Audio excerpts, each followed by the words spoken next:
I'm going to start this video by asking quite an obvious question. If you are living in Canada and it is winter, what is going to happen during that time? In other words, what is the weather going to be like?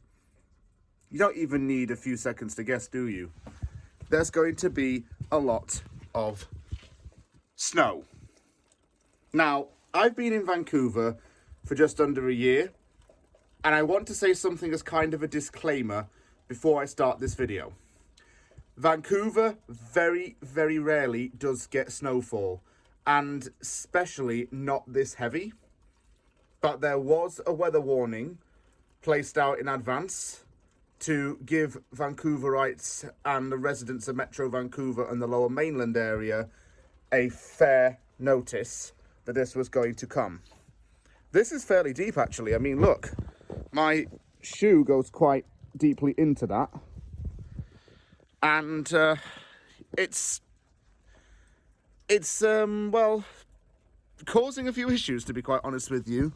Vancouver itself as a city is not used to getting snow, and when it does come, even in the littlest amount, there are absolute, like, pandemonium and carnage all over. I don't mean that, like, in obviously a good way. I'll just show you a couple of pictures right now. Look, this bus crashed. The highway was completely shut down just the other day. Looking at this image, it's not actually too bad right now, but a few days ago that was all in red.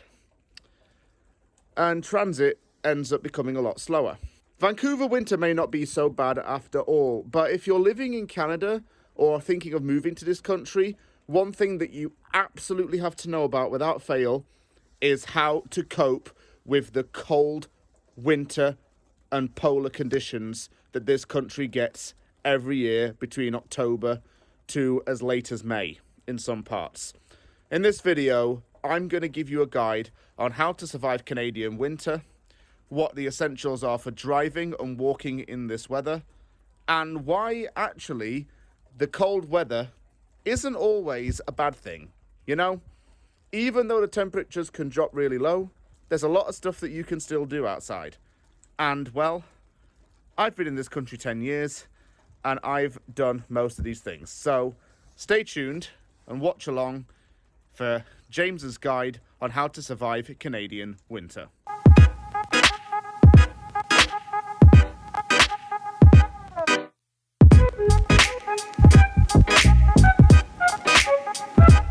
I was talking about this in the introductory clip, but look how deep this is. It's going up to just above my ankles. And that is quite thick, in all honesty. Suppose one kind of mini perk of this is that it does clean your shoes for free. I used to have a pair of winter boots, but they've, I suppose, been torn up. I got to get rid of them last year because they were that badly damaged. And that's the first item that you really do need. A good pair of winter boots with some tread, or some shoes that are similar to cleats, like football boots, so you can tread on the ice. What I'm walking on right now is purely snow. There's no ice, so I'm okay. But that's not the only thing you're going to need if you're walking around in this weather. You're going to need a few more things to keep you warm. When you're dressing for the Canadian winter, I want to start out by pointing this out to you. Any part of your skin that is exposed to the cold can and will, if you are not careful, get frostbitten.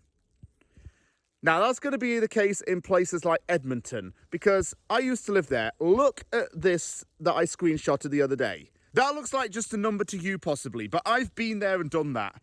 And trust me, any part of my skin that was exposed to the cold was bitten. And I felt my skin shrink, the insides of my nostrils cracked, because it's that dry. This is Vancouver's weather at the present time. You see, it's going to go within a couple of days. Well, my dad usually says that, and then it never does. He lives about 3.5, 4 hours away in the Shuswap. And he claimed that the snow would go within a couple of days around a year ago, and my brother and I called his bluff on that, because lo and behold, it didn't. and it stayed around. In Vancouver's defence, last year's winter was a lot worse than this one. When you are dressing for the weather, here are my 3 absolute essentials. I've already spoken about the footwear. Hat, known in Canada as a toque. Have to have my West Ham one on. Come on, guys. A coat, generally a thick winter coat, is what you will need. Maybe even a scarf, or if you have like a balaclava to keep your face warm, that's good as well. And usually gloves are what you need. I have a pair of West Ham gloves, but I just can't find them. Didn't think about bringing them to this city when I moved. And no, I don't really regret bringing it. Because, well, this is okay. Right now, my hands are not getting bitten too much. But in other parts where the wind chill can be as low as -45, your hands can turn blue and the skin can crack on them. They have kind of on my hands a little bit. So gloves is another essential. You may even want to get some hand warmers as well. It keeps, your hands warm, and even put them in your feet to keep your feet warm as well. Put them in the bottom of your shoes.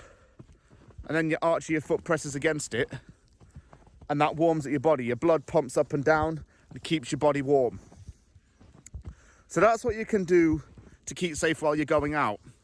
It might sound like a lot of layers, but the bottom line of it is that if you don't wrap up, you can die of hypothermia in severe cases.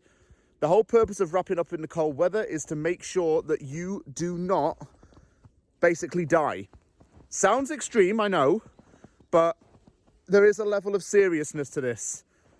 Because in places, again, like Edmonton and even like Toronto, homeless people have died and frozen to death because of the extreme cold. It's that bad. So, tip number 1, wrap up warm. The number 1 tip for walking on icy walkways or pavements is basically to walk like a penguin. So, keep your feet like this. Arms keep your body balanced, and take small steps and waddle to keep your balance. And don't take big, long strides, otherwise you can slip. I believe that that's the general motto. Walk like a penguin and you won't slip on the ice. If you look in the distance, you can see a gentleman is shoveling his driveway. You would fundamentally think that you would need to do so after heavy snowfall, but there is a legal side to it.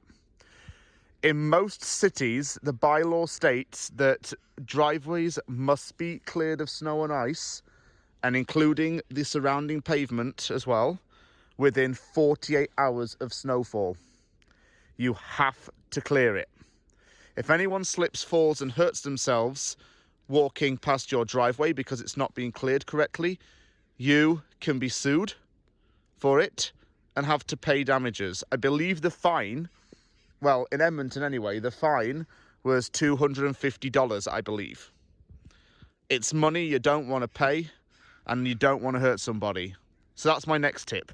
Shovel your driveway and make sure it is clear of ice. Use a big snow shovel, use a spade, and use something to scrape the ice up with. Maybe even put down de-icer if you have it. That can work. And make sure that nobody can slip and slide on it. In fact, on a side note, I'll say this. Shoveling a driveway is fantastic exercise. You know you're Canadian when you skip going to the gym because you've just spent an hour or so shoveling your driveway or shoveling other people's. Gets you some real muscles. I was often given the task of shoveling my dad's drive when he still lived in Edmonton. And it was one of the absolute highlights of my winter, really, doing that. I just love doing it. Shoveling, put my back into it, clearing the driveway. And yeah, I'm sure my dad and stepmom really appreciated me doing it as well. Yeah, I'm like #1 driveway shoveler in my family because of that. Would you look at that? My car has been buried in a snowy tomb. Let me just clear all of this snow off, and then I'm going to talk about how to drive appropriately in winter conditions. I'll cover what you need in your vehicle, what kind of tyres you will need, and how to take caution when using the roads. Gonna have to clean all this off of the top of the car as well. I've done some shoveling of this driveway. I've tried to get up what I could. I may have to get another shovel at this rate. Look at all this. Just getting it all off the top of my car. Wowzers.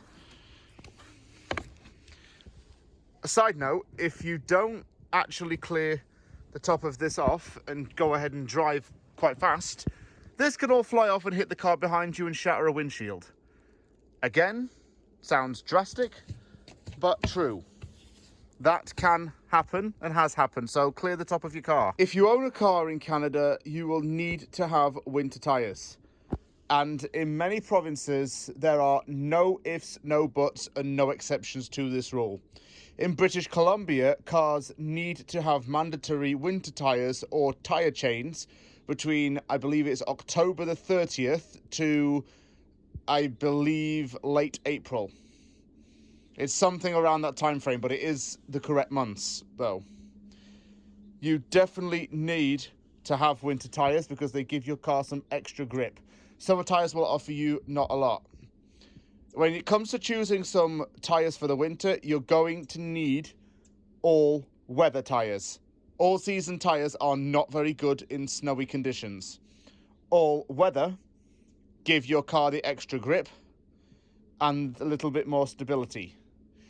Tyre chains are an option within this province. I personally don't own a pair, but I do know that long distance truck drivers and HGVs need them without fail. On certain roads and paths along highways, such as parts of Trans-Canada Highway 1 and even on the Coquihalla, linking Vancouver to Kamloops, you need to have chains and winter tyres. I'm now going to get into my car and talk about what you need when you're driving and how to drive correctly in this weather. It would be common sense to give yourself extra time to travel from point A to point B. You may not know what the roads are going to be like in terms of the traffic, but you can expect some stoppages in the traffic's movement and even potential accidents which can cause disruptions. So give yourself enough time to travel, whether it be by a car or by public transit. I know that at the time of filming this, the transit in Vancouver is having some problems. I know the SkyTrain is being delayed, sometimes by up to 25 minutes. And that just emphasises why you'll need to give yourself more time to get to and from where you need to go. Especially, well, work as well. You're going to need that time to travel and just to be ready for what the unexpected may throw at you. Inside the vehicle, there are some essentials that you really do need. First thing I would suggest is have your phone charged at least 70% and have a charger inside the vehicle. If you need to dial 911 or an emergency services or roadside assistance, you'll need to have a phone full of charge. In colder climates, the battery can die quite quickly, so having that charger in your vehicle is very important. May even want to consider plugging in your vehicle. My car has a plug connected to my battery, and if you plug in your vehicle, it can charge your battery and stop it from freezing. Frozen batteries are extremely common in the cold snaps, and yeah, I gotta tell you, roadside assistance gets a lot of those calls. Sometimes you can wait up to 2 or 3 days till these people actually come and jump your vehicle. They have customer support systems which are just absolutely slammed with those calls. Another big essential to have in the car, and in my opinion, this is one of the most important things you can ever have while you're driving in the winter in Canada, is a spare coat in your vehicle. Say, heaven forbid, or any bad fate forbid rather, that you do crash into a ditch and it's minus 40 wind chill, you'll need to keep warm. I've emphasized and stressed the importance of keeping warm in these conditions. This coat could be the difference between life and death. Again, I'm not playing.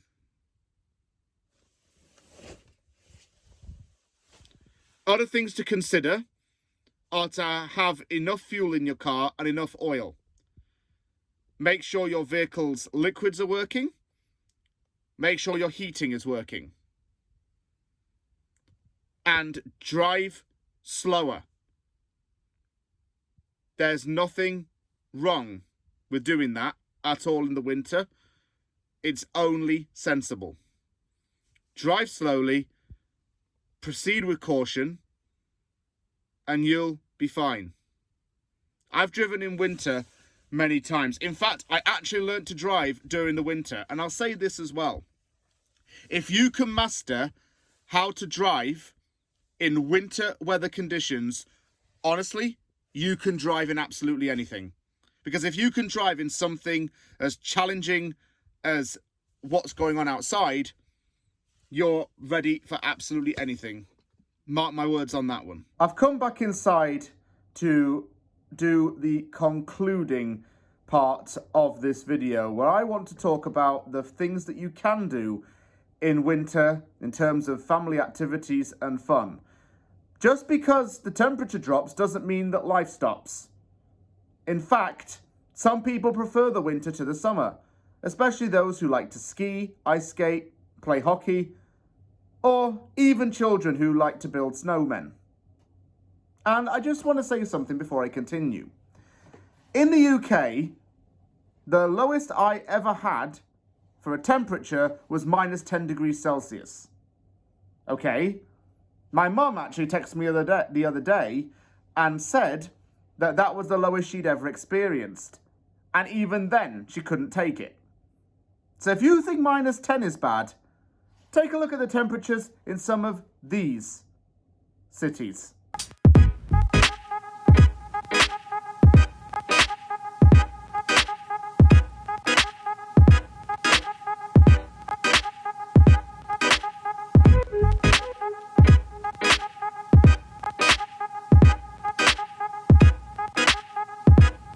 That, people, is what I call cold. So, what can you do in the winter? Well, for a lot of people, the first thing that makes winter very pleasant is skiing season. And honestly, people come from all over the world to Western Canada to ski in the many different resorts. There are resorts in British Columbia, and notably in Alberta too, with Marmot Basin in Jasper being the one that I went to when I went with my dad and stepmom. We actually went during the COVID lockdown, and it was an interesting time to go skiing because although there were lockdown restrictions, people could ski because you were being encouraged to go outdoors, and it was an experience for me. I'm not the most confident skier, in all honesty, and I have tried it many times. I'm not very good. Some people have been skiing since they were like 4 or 5 years old. Even snowboarding too. The two things are very different, of course. There's different movement within the legs. But it's still something that people come to do. People come from Australia even to come here to ski, or even Europe.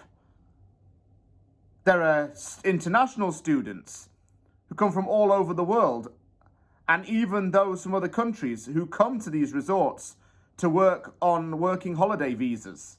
They come to work in the ski resorts, earn a decent income, they get housing, food and accommodation needs covered. And if you are watching this from abroad and you're thinking of working in Canada, maybe working at a ski chalet is a good opportunity to do that.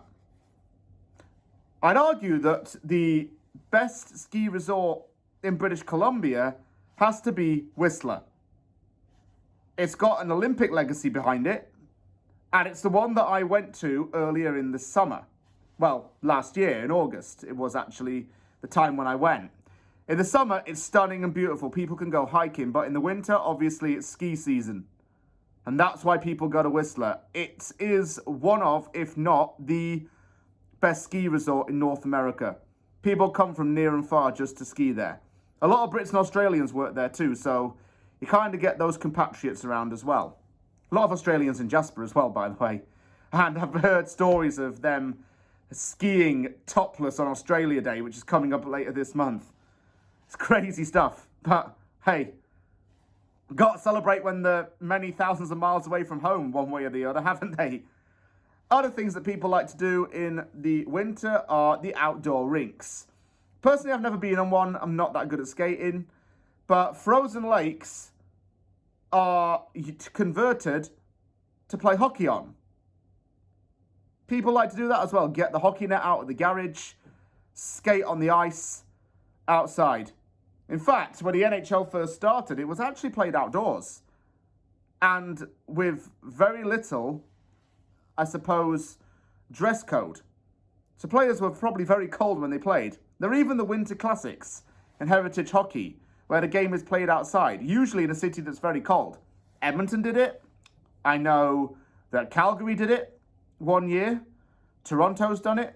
Anywhere that's in the northern part of the continent that tends to do these Winter Classics. And it's usually at another team's stadium. It can either be at a baseball arena or even a football stadium. Other winter activities definitely include visiting, I suppose, like Christmas markets, which I did earlier this year and vlogged it. Wasn't snowing at the time, actually, so I suppose it wasn't the right weather for the occasion, but that's something that people can do.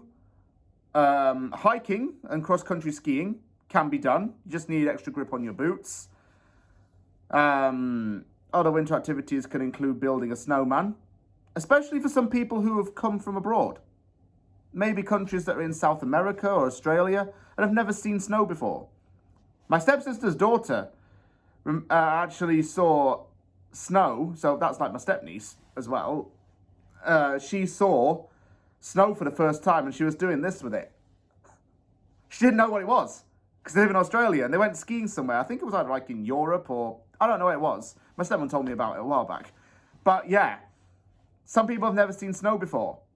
It takes some getting used to. For me, it took some getting used to, definitely. I remember just how quickly the weather changed. That's the thing about Canada. I need to add this in. The weather changes very quickly. It can go from green grass to a blanket of snow within maybe an hour. That happened when I was living back in Alberta. Then it just gets cold and it stays for several months. But it's not dull. There are clear blue skies. And even though the sun is in the sky, that's deceiving because it's still too cold for the ice to melt. When it starts to melt, the ground becomes a little bit slippery because of the snow turning into water and then freezing into ice overnight. Be careful when you're walking. That is also important during that time, and that's usually going to kick in around April. So, Canadian winter is here, and it is definitely going to stay. January is the worst of it, so if you get through that, you've survived. Soon as summer comes around, you appreciate it a lot more. Other provinces don't get that long of a summer.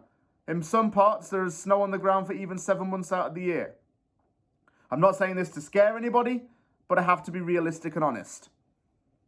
Make sure you invest in some warm winter clothing. Get some winter tyres for your vehicle.